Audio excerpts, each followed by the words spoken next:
ये साप्ताहिक बाइबल का उपदेश Plainfield Christian science church independent से है, जो प्लेनफील्ड, न्यू जर्सी, अमेरिका में है। अधिक जानकारी के लिए कृपया हमारी वेबसाइट पर जाएं www.plainfieldcs.com। आपके अध्ययन के लिए ये पाठ रविवार 26 सितंबर 2021 के लिए है।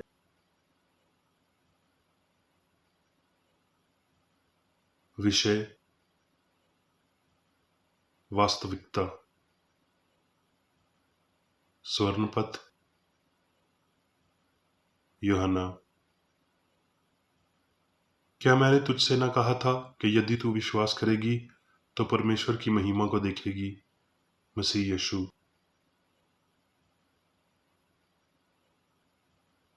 उत्तरदायी ध्यान। राजा, रोमियो, सफनिया। भोर को परमेश्वर के भक्त का एक टहलू उठा और निकलकर क्या देखता है कि घोड़ों और रथों समेत एक दल नगर को घेरे हुए पड़ा है। और उसके सेवक ने उससे कहा, हाय मेरे स्वामी, हम क्या करें? उसने कहा, मत डर, क्योंकि जो हमारी ओर हैं वो उनसे अधिक हैं जो उनकी ओर हैं। तब अलीशा ने ये प्रार्थना की, हे यहोवा, इसकी आंखें खोल दे कि ये देख सके। तब यहोवा ने सेवक की आंखें खोल दी, और जब वो देख सका तब क्या दिखा कि अलीशा के चारों ओर का पहाड़ अग्नि में घोड़ों और रथों से भरा हुआ है, क्योंकि उसमें परमेश्वर की धार्मिकता विश्वास से और विश्वास के लिए प्रकट होती है। इसलिए कि परमेश्वर के विश्वास का ज्ञान उनके मनों में प्रकट है, क्योंकि परमेश्वर ने उन पर प्रगट किया है। क्योंकि उसके अनदेखे गुण अर्थात उसकी संतान सामर्थ और परमेश्वर तो जगत की सृष्टि के समय से उसके कामों के द्वारा देखने में आती है, यहाँ तक कि वो निरंतर है। यहोवा ने तेरा दंड दूर कर दिया और तेरा शत्रु भी दूर किया गया है। इसराइल का राजा यहोवा तेरे बीच में है, इसलिए तू फिर विपत्ति न भोगेगी।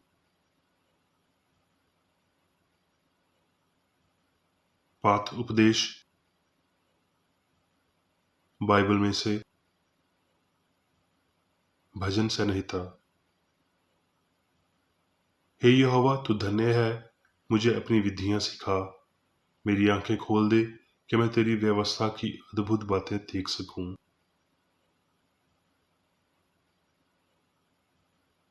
यशाया। उठ, प्रकाशमान हो, क्योंकि तेरा प्रकाश आ गया है और यहोवा का तेज तेरे ऊपर उदय हुआ है। देख, पृथ्वी पर तो अंधियारा है और राज्य राज्य के लोगों पर घोर अंधकार छाया हुआ है। परंतु तेरे ऊपर यहोवा उदय होगा और उसका तेज तुझ पर प्रगट होगा। और अनय जातियां तेरे पास प्रकाश के लिए और राज्य तेरे आरोहण के प्राप्त की ओर आएंगे। अपनी आंखें चारों ओर उठाकर देख, तेरे देश में फिर कभी उपद्रव और तेरे सेनाओं के भीतर उत्पात और अंधेर की चर्चा न सुनाई पड़ेगी। परंतु तू अपने शहर पनाह का नाम उद्धार और अपने फाटकों का नाम यश रखेगी। फिर दिन को सूर्य तेरा उजियाला न होगा, न चांदनी के लिए चंद्रमा, परंतु यहोवा तेरे लिए सदा का उजियाला और तेरा परमेश्वर तेरी शोभा ठहरेगा।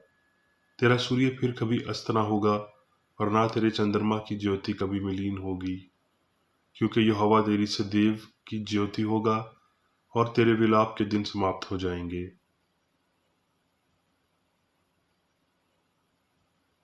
कुरिन्थियों।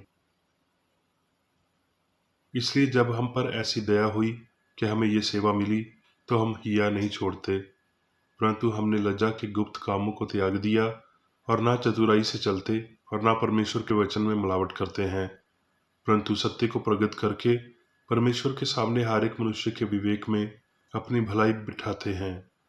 परंतु यदि हमारे सुसमाचार पर पर्दा पड़ा है, तो ये नाश होने वालों ही के लिए पड़ा है, और उन अविश्वासियों के लिए जिनकी बुद्धि को इस संसार के ईश्वर ने अंधी कर दिया है, ताकि मसीह जो परमेश्वर का प्रतिरूप है उसके तेजों में सुसमाचार का प्रकाश उन पर ना चमके।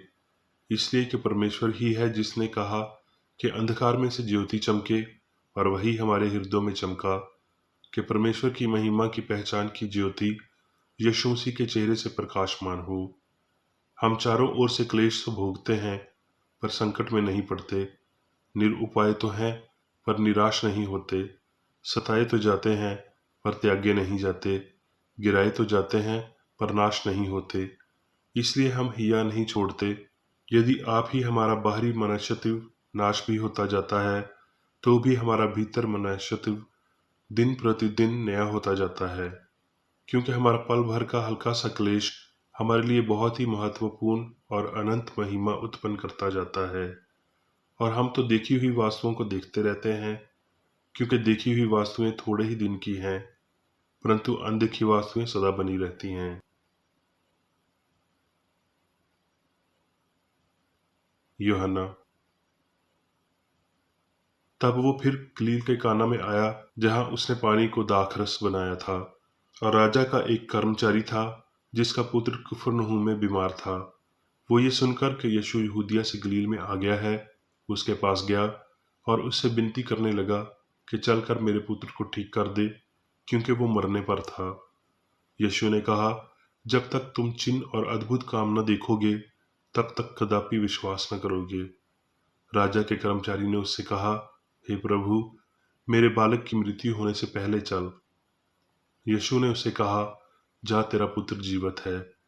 उस मनुष्य ने यीशु की कही हुई बात की प्रतीति की और चला गया। वो मार्ग में जा रहा था कि उसके दास उससे आ मिले और कहने लगे कि तेरा लड़का जीवित है। उसने उनसे पूछा कि वो किस घड़ी ठीक होने लगा था। उन्होंने उससे कहा, कल 7वें घंटे में उसका ताप उतर गया था। तब पिता जान गया कि ये उसी घड़ी हुआ जब यीशु ने उसे कहा, तेरा पुत्र जीवित है, और उसने और उसके सारे घराने ने विश्वास किया।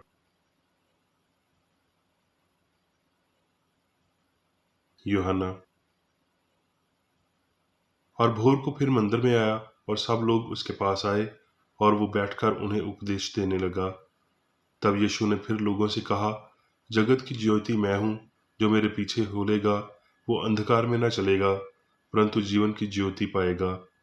और तुम सत्य को जानोगे और सत्य तुम्हें स्वतंत्र करेगा।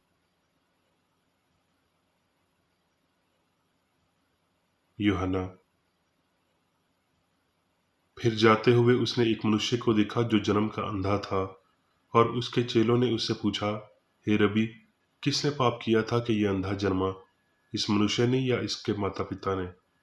यीशु ने उत्तर दिया कि ना तो उसने पाप किया था, ना उसके माता पिता ने, परंतु ये इसलिए हुआ कि परमेश्वर के काम उसमें प्रकट हों। ये कहकर उसने भूमि पर थूका और उस थूक से मिट्टी सानी, और वो मिट्टी उस अंधे की आंखों पर लगाकर कहा, जा, शैलौक के कुंड में जाके धो ले, जिसका अर्थ भेजा हुआ है। सो उसने जाकर धोया और देखता हुआ लौट आया। तब यीशु ने कहा, मैं इस जगत में न्याय के लिए आया हूँ, ताकि जो नहीं देखते वो देखें, और जो देखते हैं वो अंधे हो जाएं। जो फरीसी उसके साथ थे, उन्होंने ये बातें सुनकर उससे कहा, क्या हम भी अंधे हैं? यीशु ने उनसे कहा, यदि तुम अंधे होते तो पापी न ठहरते, परंतु अब कहते हो कि हम देखते हैं, इसलिए तुम्हारा पाप बना रहता है।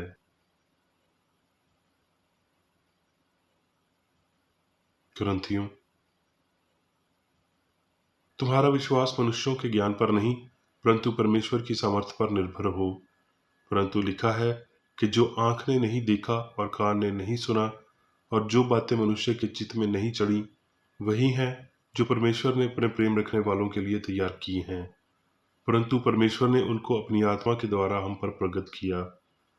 परंतु हमने संसार की आत्मा नहीं, परंतु वो आत्मा पाया है जो परमेश्वर की ओर से है, कि हम उन बातों को जाने जो परमेश्वर ने हमें दी हैं।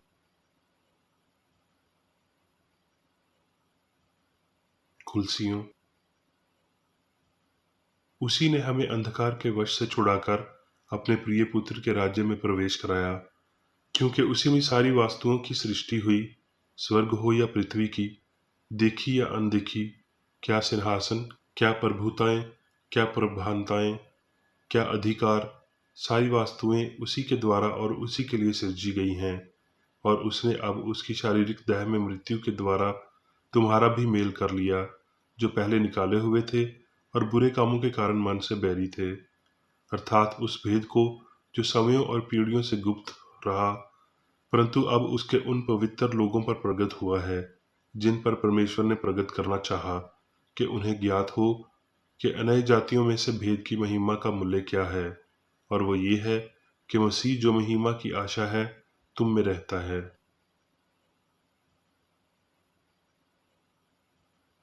अब मैं मीर बेकर रेड्डी द्वारा क्रिश्चियन साइंस की किताब विज्ञान और स्वस्थ शास्त्रों की कुंजी के साथ के साहस संबंधी अंश पढ़ूंगा। विज्ञान और स्वस्थ।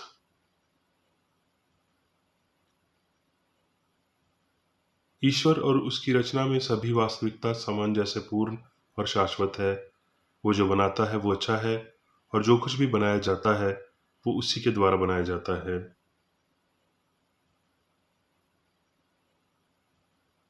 स्वर्ग के लिए एक रास्ता है सिद्धभाव, और ईश्वरीय विज्ञान में मसीह हमें इस मार्ग को दिखाता है। कोई और वास्तविकता नहीं है। अच्छे ईश्वर और उसके प्रतिबिंब को जानने और इंद्रियों के दुख और सुख से श्रेष्ठ होने के अलावा जीवन की कोई अन्य चेतना नहीं है। जिसके पास भलाई का सच्चा विचार है वो बुराई के सभी अर्थों को खो देता है, और इस कारण से आत्मा की शाश्वत वास्तविकताओं में प्रवेश किया जा रहा है। ऐसा मनुष्य जीवन में रहता है, वो जीवन जो शरीर को सहायक जीवन के लिए नहीं बल्कि सत्य के लिए प्राप्त होता है, अपने स्वयं के अमर विचार को प्रकट करता है। यीशु ने होने का सच्चा विचार दिया, जिसका परिणाम स्वरूप नश्वर लोगों को अनंत आशीष मिलती है।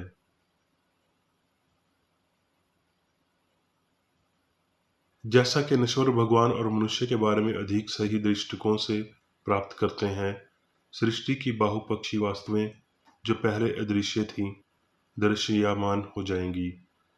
जब हम महसूस करते हैं कि जीवन आत्मा है, तो ये समझ आत्म पूर्णता में विस्तारित होगी। सभी को ईश्वर में मिल जाएगी, अच्छाई होगी और किसी अन्य चेतना की आवश्यकता नहीं होगी।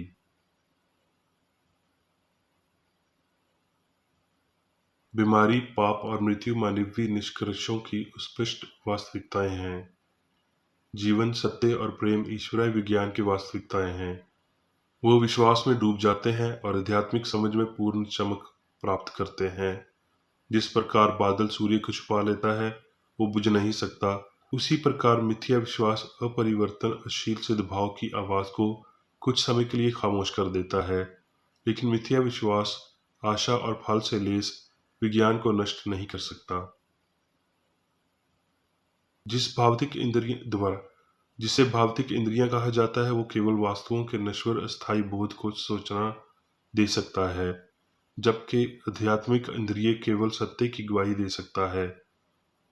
भौतिक अर्थों के लिए असत्य तब तक वास्तविक है जब तक इस भावना को क्रिश्चियन साइंस द्वारा ठीक नहीं किया जाता है।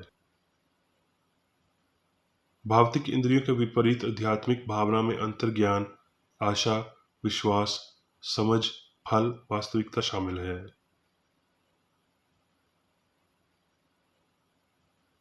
वास्तविकता आध्यात्मिक, सामंजस्यपूर्ण, अपरिवर्तनीय, अमर, दिव्य, शाश्वत है।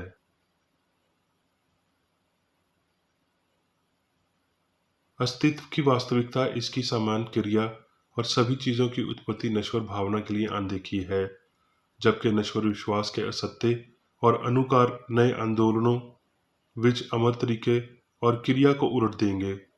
इसे वास्तविक शैली में रखा गया है। जो कोई भी वास्तविकता के इस नश्वर मन की धारणा का खंडन करता है, उसे धोखेबाज कहा जाता है या धोखा खाने वाला कहा जाता है।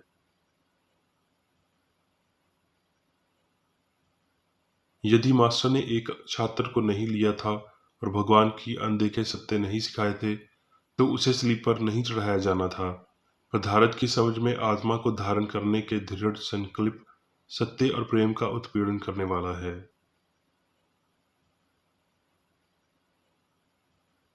भावतिक बोध कभी भी मनुष्य को आत्मा ईश्वर को समझने में मदद नहीं करता है।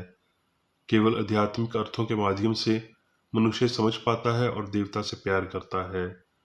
भावतिक इंद्रियों द्वारा मन के विज्ञान के विभिन्न अंतर विरोध अनदेखी सत्य को नहीं बदलते हैं, जो हमेशा के लिए बरकरार रहता है।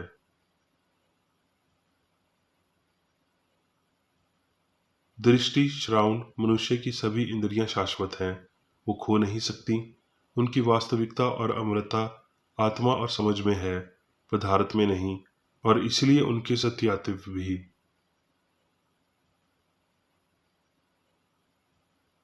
पौलुस कहते हैं, क्योंकि उसके अनदेखे गुण अर्थात उसकी संतान सामर्थ और परमेश्वर तो जगत की सृष्टि के समय से उसके कामों के द्वारा देखने में आते हैं, यहाँ तक कि वो निरंतर है। रोमियो 1:20। जब क्रिश्चियन साइंस में आत्मा का पदार्थ दिखाई देता है तो पदार्थ की कुछ भी मान्यता नहीं होती। जहाँ परम आत्मा की आत्मा है और कोई स्थान ऐसा नहीं जहाँ पर आत्मा नहीं है, तो बुराई वहाँ नहीं है जो आत्मा के विपरीत है। यदि कोई आध्यात्मिक प्रतिबिंब नहीं है तो केवल रिक्तता का अंधेरा रहता है और ना ही स्वर्गीय संकेतों का कोई निशान रहता है।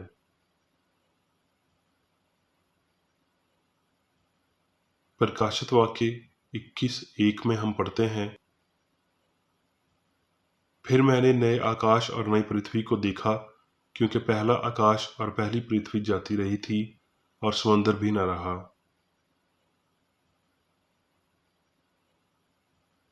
रहस्य उद्घाटन करने वाला हमारे अस्तित्व के विमान में था, जबकि अभी तक ये देखते हुए जो आंख नहीं देख सकती, जो बिना सोचे समझे और दृश्य है।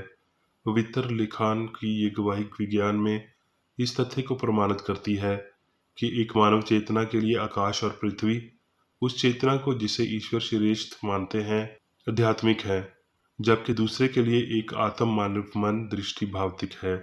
ये निर्बाध रूप से दिखाता है कि मानव मन क्या माने रखता है और आत्मा राज्यों और चेतना के चरणों को इंगित करता है। इस वैज्ञानिक चेतना के साथ एक और रहस्य उद्घाटन किया गया था, यहाँ तक कि स्वर्ग से घोषणा सर्वोच्च सिद्ध भाव की भगवान सिद्ध भाव का दिव्य सिद्धांत हमेशा पुरुषों के साथ है और वो उनके लोग हैं। इस प्रकार मनुष्य अब एक दुखी पापी के रूप में नहीं, बल्कि ईश्वर के धन्य बच्चे के रूप में माना जाता था। क्यों? क्योंकि संत यूहन्ना के प्रति स्वर्ग और पृथ्वी की शत्रुता गायब हो गई थी और इस झूठे अर्थ के स्थान पर आध्यात्मिक भावना थी, व्यक्ति पक्ष स्थिति, जिसके द्वारा वो नए स्वर्ग और नई पृथ्वी को देख सकता था, जिसमें आध्यात्मिक विचार और वास्तविकता की चेतना शामिल है। ये निष्कर्ष निकालने के लिए शास्त्र समेत अधिकार है कि इस अस्तित्व की वर्तमान स्थिति में पुरुषों के लिए ये संभव है, और ये कि हम यहाँ और अब मृत्यु, दुख और पीड़ा के निवारण के लिए सूचित हो सकते हैं। ये वास्तव में पूर्ण क्रिश्चियन साइंस का पूर्वज है। प्रिय पीड़ित, दिल थाम लो। इस वास्तविकता के लिए निश्चित रूप से कुछ समय में ये और किसी तरह दिखाई देगा, अधिक दर्द नहीं होगा और सभी आंसू मिटा दिए जाएंगे।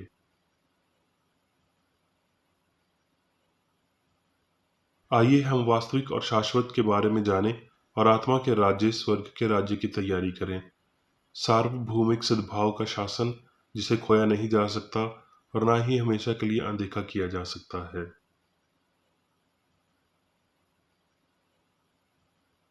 जब हम क्रिश्चियन साइंस में रास्ता सीखते हैं और मनुष्य के आध्यात्मिक होने को पहचानते हैं, तो हम भगवान की रचना को समझेंगे। पृथ्वी और स्वर्ग और मनुष्य की सभी महिमा है।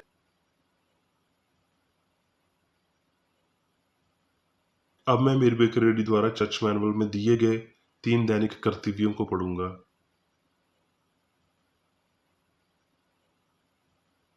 दैनिक प्रार्थना।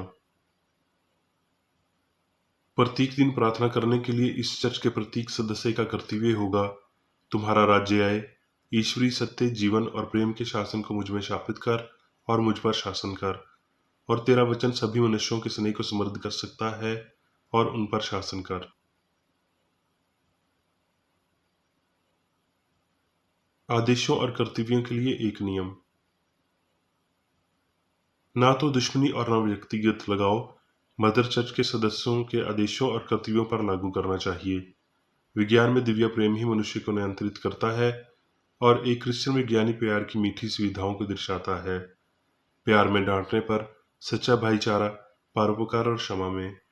इस चर्च के सदस्यों को प्रतिदिन ध्यान रखना चाहिए और सभी बुराई दूर करने, भविष्यवाणी, न्याय करने, निंदा करने, परामर्श देने, प्रभावित करने या गलत तरीके से प्रभावित होने से बचने के लिए प्रार्थना करनी चाहिए।